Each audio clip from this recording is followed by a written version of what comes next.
It's around 2 a.m. on June 19, 2024, and Russian President Vladimir Putin is touching down on the tarmac in North Korea. He's flown over to begin Russia's first official state visit to the country since 2000, which saw the then-new president fly in for a meeting with North Korea's former president, Kim Jong-il. The plan? Meeting up with the former president's son, Kim Jong-un. Over the next 24 hours, Putin will engage in several public-facing activities to show the increasing strength of Russia's ties to North Korea. The laying of a wreath at a monument dedicated to the lives of Soviet soldiers who died when liberating Korea from Japanese control may be a personal highlight for Putin, but it's what will occur behind closed doors that matters most to Russia's president.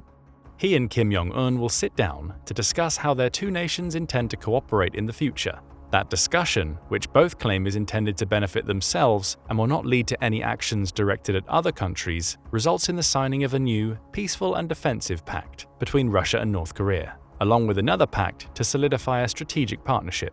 Kim claims both Russia and North Korea are heading into a new age of prosperity. Putin thanks Kim for his unwavering support for his special military operation in Ukraine, even when faced with so much opposition from the West.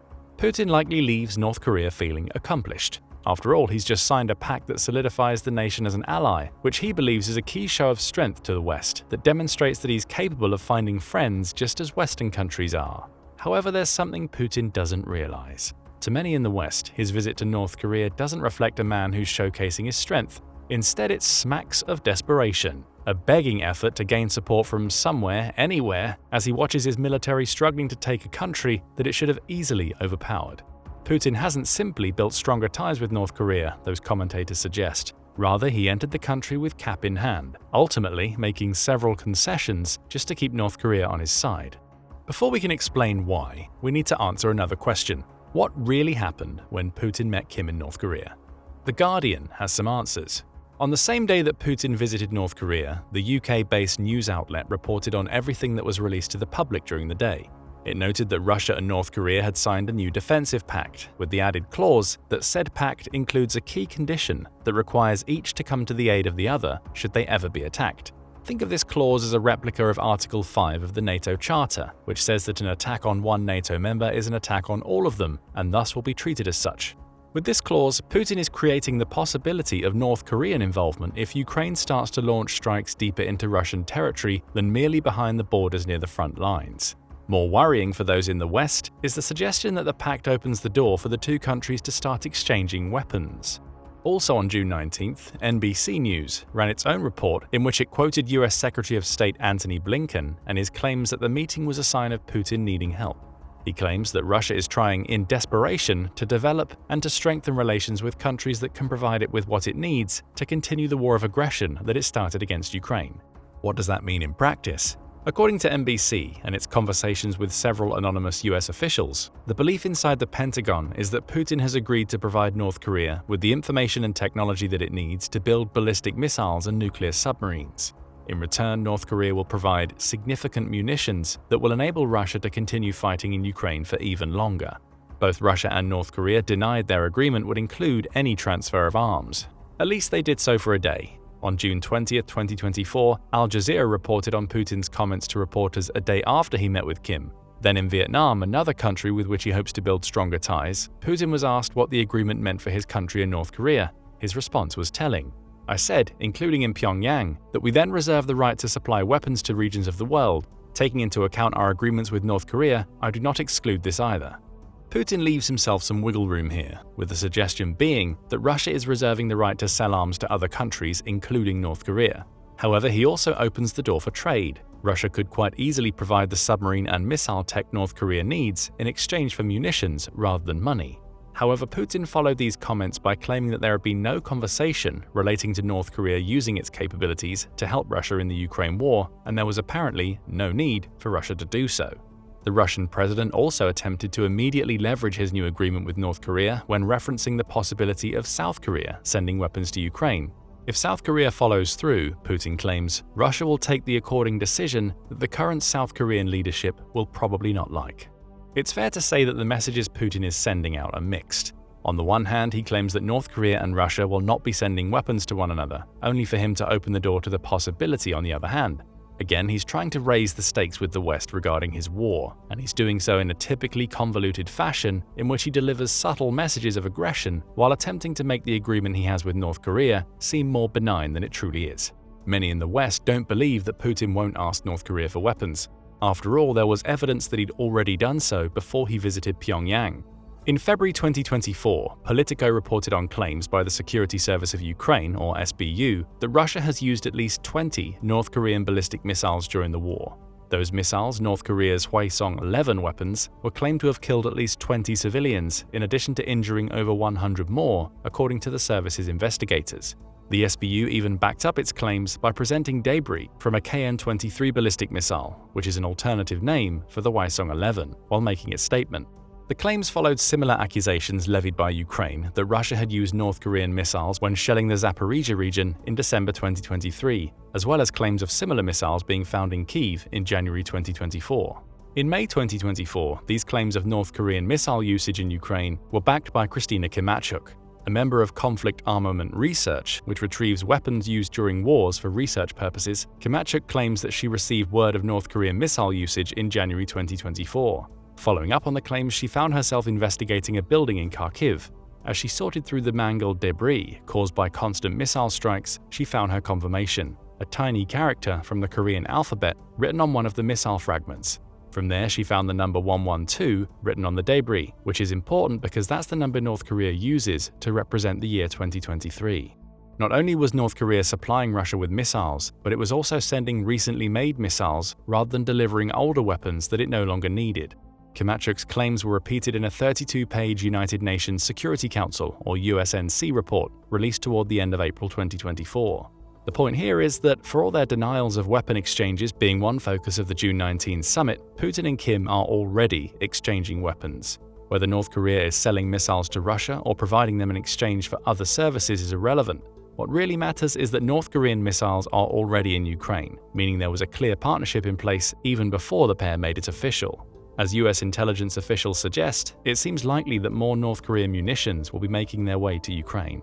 It's also notable that the claims that Putin's visit to North Korea reeks of desperation are not the first such claims to be made in 2024. In a January 6th article, The Times of India reported on comments by the UK's Defence Minister Grant Shapps, who said that Putin was scrambling for assistance from his remaining allies to find weapons to support his ongoing special military operation. Posting on X, formerly Twitter, Shapps wrote, "The world has turned its back on Russia, forcing Putin into the humiliation of going cap in hand to North Korea to keep his illegal invasion going." Perhaps the June 19 meeting was less about formalizing a defensive agreement and more about Kim finally placing a few more coins in Putin's cap. Still, at this point, you may be wondering why so many believe that Putin's visit to North Korea is more of an act of desperation than it is a showcase of collaborative strength. After all, it would appear that Putin is simply doing what Ukraine has done. Rather than fighting the war alone, he's calling on allies to help. And besides, Russia would surely have plenty to offer North Korea in any defensive pact, meaning Kim likely stands to benefit more from the agreement than Russia. How is any of this a sign of Russian desperation? Perhaps we already have one of our answers from the fact that the pact will strengthen North Korea. If US intelligence is correct in its belief that Russia is offering nuclear submarine and ballistic missile technology to another nation, he's creating a North Korea that could be a greater threat to its own enemies. Putin even suggested this himself when making his threats towards South Korea while speaking in Vietnam.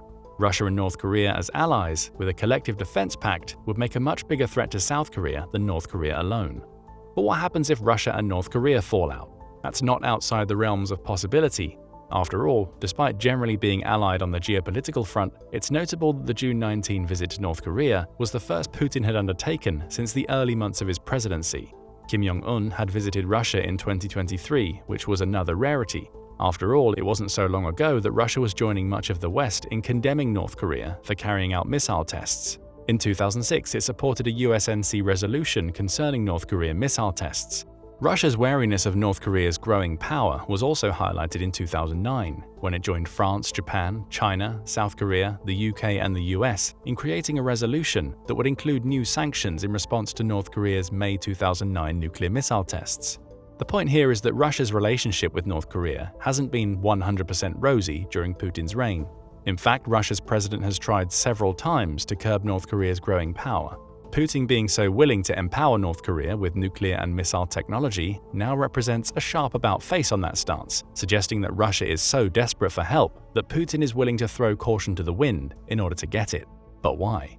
Because Russia is running out of munitions. That's according to a February 2024 Reuters report, in which the outlet claimed that Russia lacks the domestic ammunition production it requires to sustain its repeated strikes in Ukraine. Quoting several Western officials, Reuters says that Russia has been severely impacted by the sanctions placed against it, which make it harder for the country to both produce new systems and replace or repair older ones. One official claimed that Russia's plan for the war as it entered its third year was to simply rely on men and equipment to see it through. We do not believe that Russia has a meaningful plan beyond continuing to fight in the expectation that Russian manpower and equipment numbers will eventually tell, the official told the outlet. Of course, this is an issue that also affects Ukraine. The key difference is that Ukraine has aid from overseas allies. That aid has been faltering at times, leaving Ukraine on the brink of running out of munitions at key points during the war, but it had come when needed. Russia, on the other hand, has already been forced to requisition military equipment and munitions it had originally intended to send to its own allies. The Indian Air Force was hit by this issue, noting that Russia had failed to supply key parts promised to it due to the burden placed on it by the Ukraine war. Even the Kremlin appears to feel that it needs more shells for its war. A February 2024 report published by Forbes noticed that Russia believes it needs 3 million more artillery shells to finally bring the war to a conclusion. That could be a problem. Though Russia has the shells, the report claims, they're older shells that require maintenance and repair before they can be sent to the battlefield. This is where Western sanctions come into play. Russia is struggling to make its stockpile of older shells usable because the sanctions have caused supply chain issues, resulting in it not having the required parts. The other option Russia has, claims the article, is to further lean on countries like North Korea and Iran. Collectively, those countries have already supplied 2 million shells to Russia, with even more needed.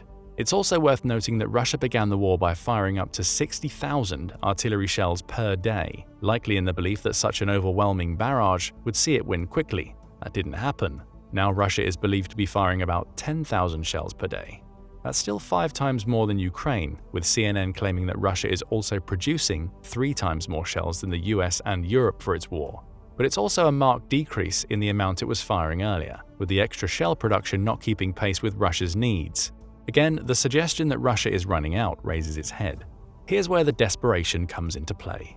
Knowing he needs more shells, Putin has chosen to rely on North Korea to gain access to munitions. In doing so, he's being forced to sign a pact that strengthens the alliance between the two nations, essentially putting Russia on the hook for defending North Korea if it ever faces an attack. On top of that, Russia is trading secret submarine and missile technology to North Korea to keep it happy and to ensure that when needed, Russia has access to the artillery it needs to keep the pressure on Ukraine.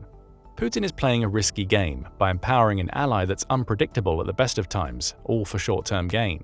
These supply issues are exacerbated by the fact that Ukraine is receiving a new wave of Western support. As of April 2024, Ukraine has received around $117 billion in aid from Europe, along with over $175 billion from the United States. There's also more coming. The Kiel Institute for World Economy says that around $81 billion pledged by European countries is yet to make it to Ukraine. Plus, the United States finally approved a further $61.7 billion aid package toward the end of April, all to keep Ukraine stocked up so it can continue fighting the war.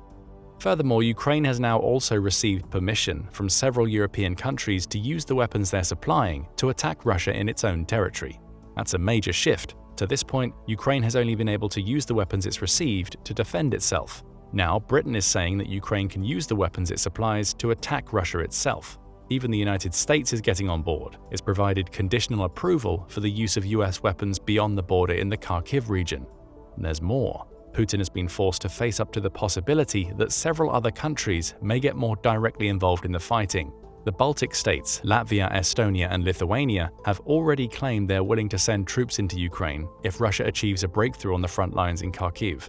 All are former Soviet states that collectively believe that they'll be among Putin's next targets if he takes Ukraine. French President Emmanuel Macron has claimed that sending French troops into Ukraine isn't beyond the realms of possibility.